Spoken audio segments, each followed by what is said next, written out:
Maybe the best save of my life, man. You want to reach Division 1? You want to increase your win ratio? I'll show you how you become invincible with the manual goalkeeping.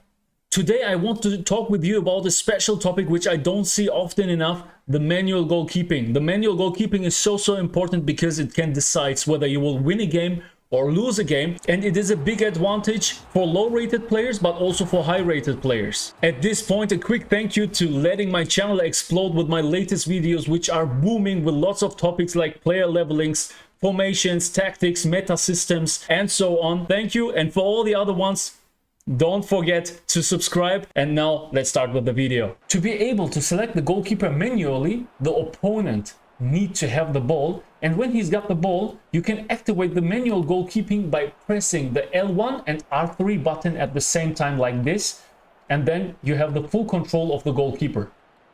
This is one typical situation which occurs often in the game, where you're coming from the wing or from the sides and then making a pass to the other side where the corner is completely free. As you can see also here in this situation, I am here with Romario and the bottom corner is completely open, and there is one or two choices which I can make to score a goal.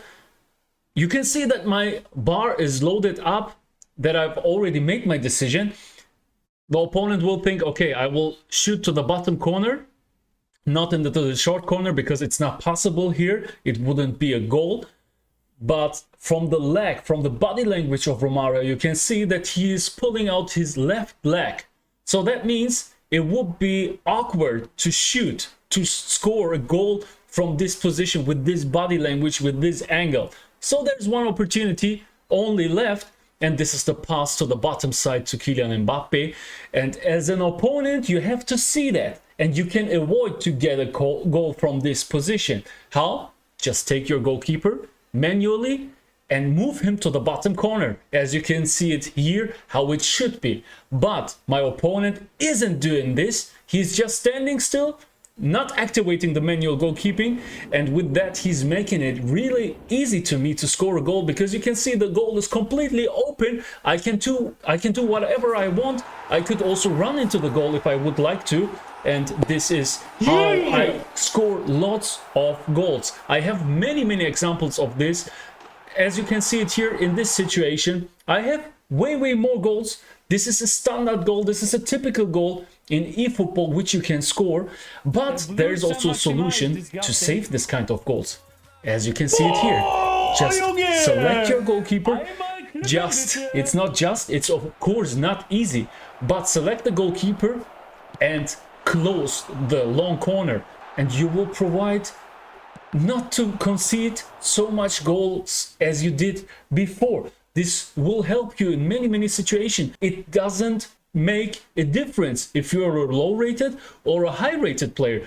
I made many coaching sessions with players who are low-rated, who don't even know this function, and I've made coaching sessions with high-rated players who know this function, this manual goalkeeping function, but they are not using it. And I don't know why, because this is mandatory. You can become so stronger in defense, and this function, this move can decide whether you will win or lose a match. Here my opponent is passing to Haaland in my own box, and he's the last man, but he's in such a bad angle that he's not able to score to the top corner, and his forward, his striker, is also covered by my defender, so the space is safe. He has got only one choice left, and this is score or shoot into the bottom corner, into the short corner, which will be resulted in a goal if I wouldn't move my goalkeeper manually. But here in this situation, you can see I'm selecting my goalkeeper, I'm switching the cursor to my goalkeeper instantly before his ball is loaded up, before his bar is loaded up, and I'm able to save the ball. Same here, this is a 50-50 situation. I could also run to the top corner, but I won't. And another great function is that you can pull out your goalkeeper manually and then stand still. If you do it automatically by pressing triangle, he will just run and run and run. He won't stop. So this is a nice function to use the goalkeeper how you want, completely manually, half automatically, half manually. You are in full control of this. The next situations are set pieces, standards on which I want to talk with you about, because there's also often a situation where the goalkeeper is your only choice to have an impact on the game. Here, for example, on corner kicks, you can save lots of goals. Either it's just a random cross, or if he's selecting a player, that's even better for us, then you know where the ball will land. And another huge factor are free kicks. If you are selecting your goalkeeper and run to the right corner where the ball will fly, you will save the ball. If not, you will get punished and you are not able to save the ball. Another big advantage of this manual goalkeeping is that your own players, which you are not controlling, are acting automatically with the AI. And we all know the AI is super effective and super strong in eFootball. Sometimes you know the situation, you just pick the goalkeeper or pick one player and you leave the controller and the opponent isn't able to score anymore because the AI is too strong. The opponent is running on my goal in a one-on-one situation. I'm selecting my goalkeeper and my defender is just going into the duel and catching the ball by himself. I do nothing. Another one is, in this situation, Mbappe is scoring a goal to the long corner. Okay, but the opponent could have avoided this by selecting the goalkeeper and moving him to the top corner, because there are 3 players in front of him. 2 of him, 1 of mine. It wouldn't be a goal if I would score, if I would shoot to the bottom corner. So if you select the goalkeeper, you have in some situations only advantages, no disadvantages. And these are this kind of situations. Now let's have a talk about the disadvantages or the cons, or the risks and dangers of using the manual goalkeeping. I have 2 points on which I want to talk about, and they are both regarding the timing aspect. These are all real-life sequences. So from division games, event games, I don't go in trial mode, training mode or something to show you these kind of stuff. It's real-life situations which can happen and occur to you too in the division game, in online matches. The first mistake, the first danger is when you're activating the goalkeeper too late. As you can see it here in this situation, my shooting bar is loaded up, but he's not activating the goalkeeper. He's not selecting the manual cursor to his goalkeeper. And in the next situation, you can see it here. I'm shooting. My player is hitting the ball. Neymar is hitting the ball, and he's still not activated. The goalkeeping, manual goalkeeping is still not activated. Now, where the ball left my feet, he's activating. He's selecting his goalkeeping manually, but now it's too late. This will be a goal. He's not able to have an impact on the game anymore.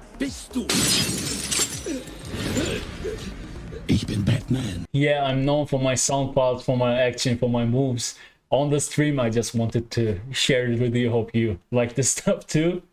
But now let's come to the biggest risk, to the biggest danger which you can do when you are the goalkeeper by yourself manually. What's happening in this situation? I'm running in a one-on-one situation with Kylian Mbappe, and now the biggest danger is occurring. My opponent is activating the manual goalkeeping way too early. That means I have too much time to think, and he's opening up the spaces. Too much for me. In this case, it was the top corner. Here you can see the bottom corner, because he's running out even of the goal with his goalkeeper. He's making it too easy for me. So don't activate the manual goalkeeping too early. Here it's a good example because this guy, the opponent, is making just a little step to the top, and I see that, taking advantage of that and scoring goal into the bottom corner. Almost the same situation here, but this requires a lot of skill, of course, to understand and to see. Here he's covering the space, running to the bottom corner and closing the short corner. I was even scoring into the bottom corner. Because of his manual goalkeeping, I've cancelled my shot, took another decision and shot to the top corner.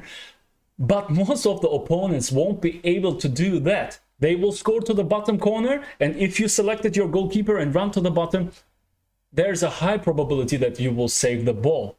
There's also a function where you can block the balls manually, but I can't recommend this for especially beginners. This is a hard move which needs a lot of practice, a lot of experience, and lots of anticipation skills. But once you master this move, this function, you will be super strong, and it will be so hard to score a goal against you. How does it work? Let's switch into the game. You can activate the block by jumping to the corner where you want with the circle button, but it's really dangerous. I don't recommend you to jump manually to block the ball manually, because it's too dangerous, it's too risky. It requires lots of anticipation skills and timing skills. So don't start to learn this. One wrong timing, one wrong input, one wrong direction, and you will instantly concede a goal. How does this move looks like in game? I found a sequence of one of my opponents, and at the end of this clip you can listen to what I'm saying, but let's see what my opponent is doing here. In known situation, I'm running from one side of the wing, trying to pass to the other side. Here you can see it, and what's happening here is that he's activating his goalkeeper and jumping manually. If he wouldn't do that, the goalkeeper would jump later, and that would mean it would become a goal. One of the best saves I've ever seen, okay? He jumped by himself manually. And this is the truth. It was sensational. Don't go for that. Just try to learn and adapt to this feature after mastering the goalkeeping automatically. Last but not least, this is a point which you probably won't find anywhere. I want to share a secret with you.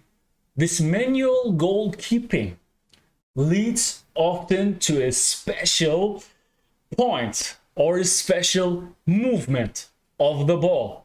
And I want to show you this with an example. Some of you may say, no, it's just pure luck or it's random. Believe me, guys, from my own experience, after many years, this is not since 1 year, this is since many years. If you activate the goalkeeping, something special can happen. Let's have a look what I mean. In specific situations, when you activate the manual goalkeeping, like here with Schmeichel, the ball will often hit the post. It will just happen automatically. Here, I'm running into the wrong corner, but because I've activated the manual goalkeeping, the ball hits the post. And what I want to show you with this trick is, even if you're chanceless, just activate the manual goalkeeping to increase the probability of the ball hitting the post. It sounds strange, but guys, believe me, it happens a lot. If you watch till this point, I'm really thankful for your most precious value, the time. And if you enjoyed this video, I would love to see a like. Subscribe, of course, to my channel, which is the most important point, because I will bring up way more information, secret tips, formations, tactics, strategies, everything you want from eFootball. Also, leave a comment and let me know what you want to hear about in my upcoming videos, and if you have any other experiences with this special kind of video, the manual goalkeeping. Thanks for watching. I will leave you with a nice and smooth Bam, Junge!